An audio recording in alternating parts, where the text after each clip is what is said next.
Ito ang reading mo, Cancer. Welcome back to our channel. Naway nasa mabuti kayong kalagayan while watching the channel. Isa general reading kayo ng bahalang magpalit ng situation nyo sa reading ko.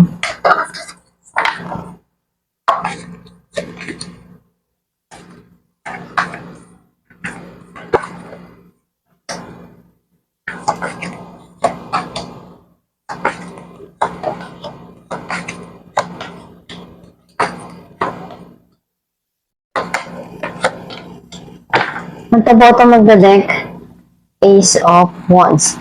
I feel like yung energy mo, ang nasisense ko dito na andun yung mga bagay na nagawa mo, achieve kung ano yung goal na gusto mo. Yung mga gusto kang pasukin o umpisahan dito na pwedeng andun yung passion mo and also masaya ka na maumpisahan mo kung ano man yung bagay na para sa'yo darating.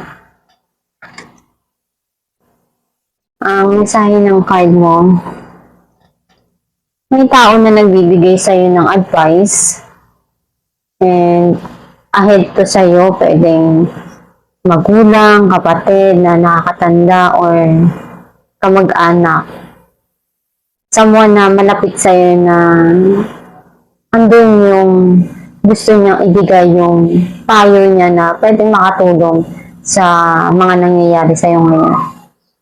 Some of you pwedeng ikaw to na may mga ideas ka dito or mga dapat na gawin dun sa sitwasyon na yun na pwedeng ikaw din yung makakagawa talaga ng desisyon na tama para dun sa mga nangyayari sa buhay mo.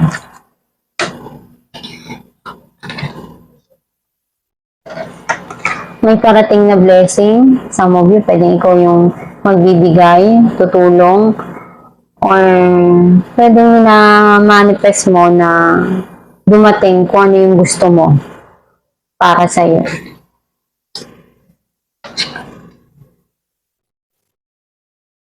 May mga nararamdaman kang stress or sadness. Gumugulo sa isipan mo, pabalik-balik. And sobrang hirap para sa'yo na makalimutan to.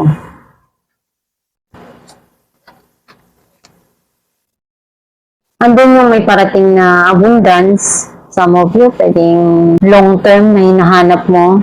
Pwedeng long-term na relasyon or long-term na financial stability na gusto mong ma-achieve. Some of you naman nagkakaroon ng salo-salo together with the family, celebration.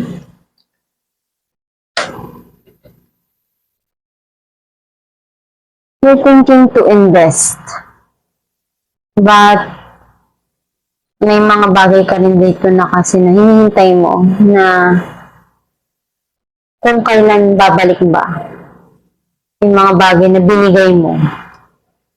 Tinitignan mo, mayroon bang maibabalik? Mayroon bang mangyari sa mga ginawa ko na binigay ko naman yung lahat?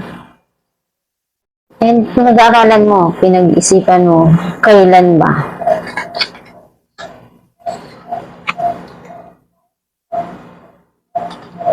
You want to have ng reconciliation or some of you pwedeng may darating dito na pag-aayos, magkikita, magkakaayos. May mga opportunity na dumarating or darating para sa'yo. Some of you, pwedeng may mensahe na marireceive. Right now, you feel sensitive and emotional. Sometimes, may naalala kang mga memories na iiyak ka, na para sa'yo, value nun or mahalaga sa'yo yung mga memories na yun kasi may mga masaya ka dong alaala na hindi mo makalimutan or mga memories na alam mong napakalaga para sa'yo. Kasi ang gusto mo yung may pagmamahal, yung inaalagaan ka. Hanapin natin King of Swords. Five of Pentacles and the High Priestess. Nakita ko na may mga kailangan ka dito na pakinggan through your inner self.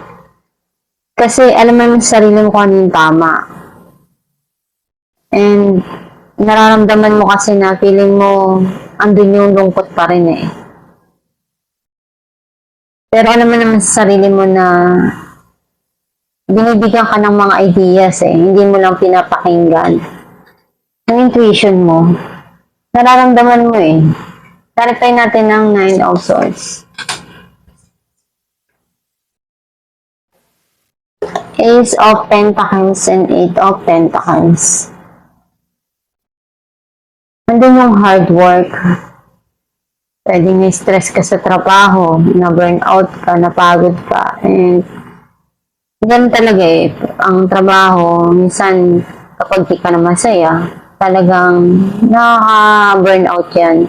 Pero alam naman sa sarili mo na yung pagsusumikap mo, one day, masusuklihan din yan eh. Andyan din yung blessing. Kumbaga, kung di ka magtatrabaho, walang darating para sa'yo.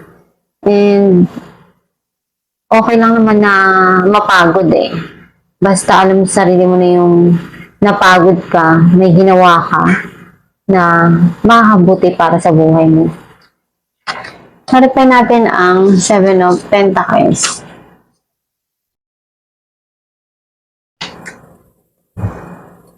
Wheel of Fortune and Three of Pentacles. Nagkaroon ng end of cycle doon. May new cycle na papasok na. Iniisip mo to invest again and mag-build. Gawin yung makakaya dun sa new cycle na yun.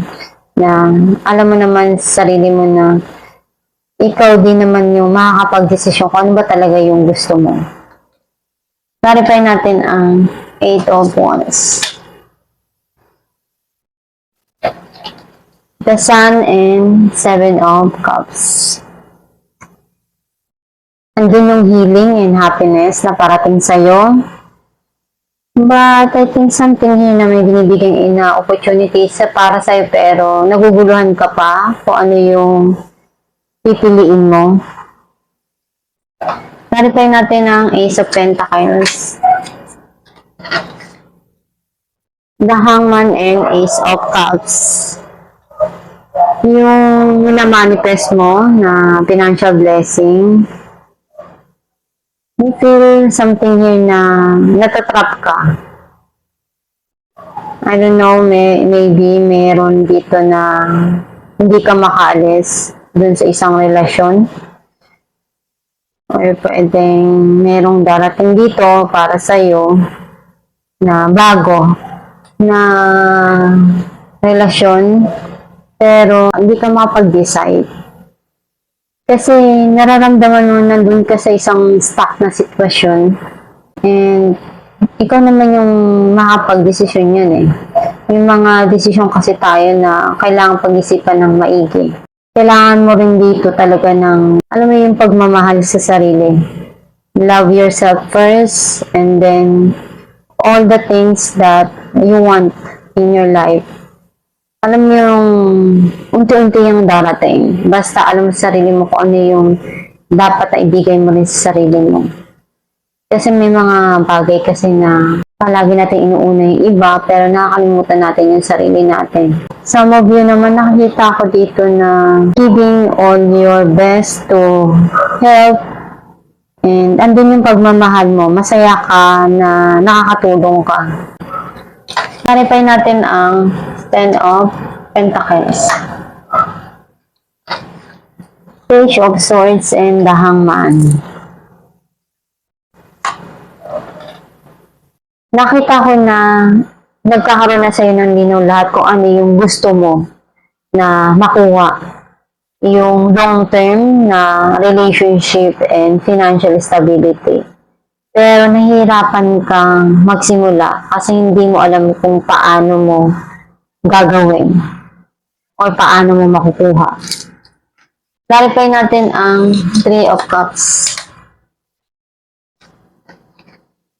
Eight of Cups and Ten of Pentacles. Nakita ko dito na meron parating para sa'yo. Pwedeng reunion, reconciliation, and masaya eh. Ito yung para sa'yo na panghabang buhay, yung long term na gusto mo. Kakaroon na celebration, oh. Na-reply natin Queen of Cups. And, andun eh, very emotional ka.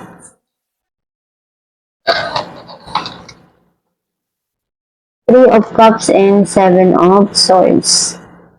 May darating dito na reconciliation or pagkikita na sobrang very emotional sa iyo. Pwedeng may maluha ka.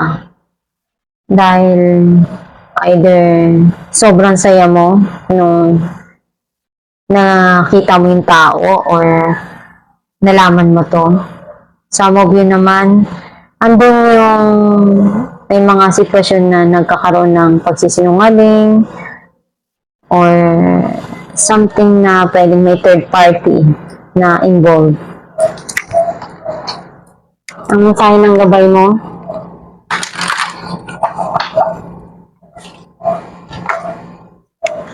Trustworthy guidance. You have received a wonderful idea as an answer to your prayers. This idea is real and trustworthy. You can safely move forward with it, knowing that we are with you every step of the way. Ask for and be open to receiving and support for anything that you need related to this idea. Ang mensahe ng gabay na magtiwala ka sa Diyos Ama sa mga bagay na dumarating sa buhay mo. Basta pagsikapan mo lang at magtiwala ka dun sa gabay mo na tutulungan ka sa mga bagay na kaya nilang maibigay sa iyo. Basta magdasal ka lang palagi at gawin mo lang yung best mo dun sa mga binibigay sa iyo. At pagkatiwalaan mo ang Diyos kung ano yung mga bagay na dumarating sa iyo. At gawin mo lang yung makakaya mo dun. At itong yung reading cancel, kung nakaresonate ka, kindly comment down below. Thank you for watching.